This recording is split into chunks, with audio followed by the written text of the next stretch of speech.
शोपियानमध्ये भारतीय जवानांचं operation killer सुरू आहे आणि शोपियानमध्ये 3 दहशतवाद्यांचा खात्मा करण्यात आलाय।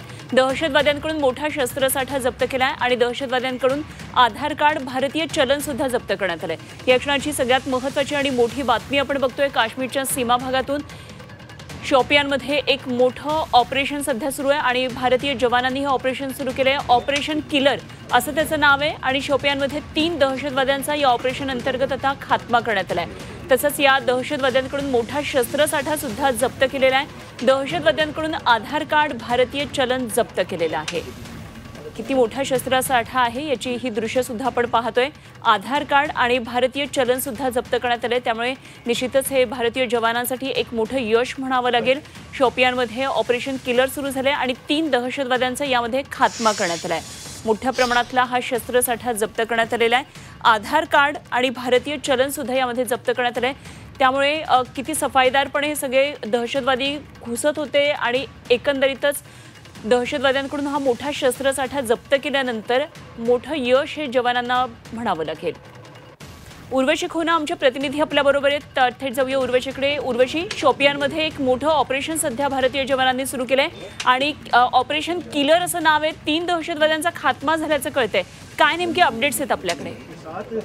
ऑपरेशन किलर मध्ये आपण बघितलं तर हे काल जे आहे शोपियानच्या जंगलात हे सुरू झालेलं आणि आपल्याला माहिती आहे की ऑपरेशन सिंधूनंतर ऑपरेशन किलर हा खूप कॉन्सन्ट्रेटेड असा ऑपरेशन आणि मूव्ह होतं।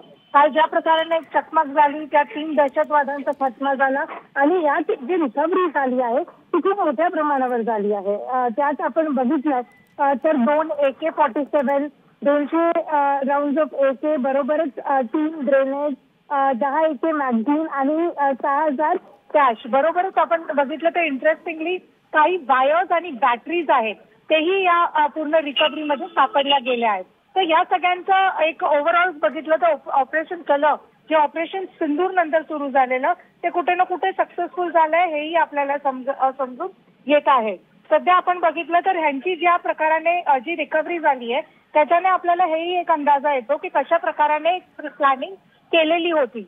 प्लॅनिंग खूप मोठ्या प्रमाणावर होती, त्यांच्याकडे वायर्स, बॅटरीज, इतकं सगळं अम्युनिशन वगैरे रेडी तर होतं, बरोबरच खाण पाण्याची गोष्ट आणि दुसऱ्या ज्या आवश्यक गोष्टी आहेत तेही होते। म्हणजेच हे लोक यांची प्लॅनिंग खूप मोठी होती आणि खूप दिवसापासून चालत होती, हेही आपल्याला समजून येत आहे। सध्या जे आहे आपण बघितलं तर शस्त्रसंधी बंद आहे, पण फोर्सेस जे सांगतात ते हेच रिटेरिएट करतात किंवा हेच वारंवार सांगतायत की शस्त्रसंधी जी आहे ती आता सध्या स्थगित झाली आहे, संपलेली नाहीये, बंद झाली नाहीये, मात्र ही आता सुरूच राहणार। जर कुठून पण घुसखोरी झाली दहशतवाद्यांची किंवा पाकिस्तानकडून उल्लंघन झाला तर तेव्हापर्यंत जे आहे जम्मू काश्मीर आणि काश्मीरमध्ये हा ऑपरेशन किलर पण सुरू असेल आणि बरोबरच ऑपरेशन सिंदूर पण सुरू असेल। धन्यवाद दिलेल्या सगळ्या सविस्तर माहितीसाठी उर्वशी खोना आमच्या प्रतिनिधी आपल्या बरोबर होत्या।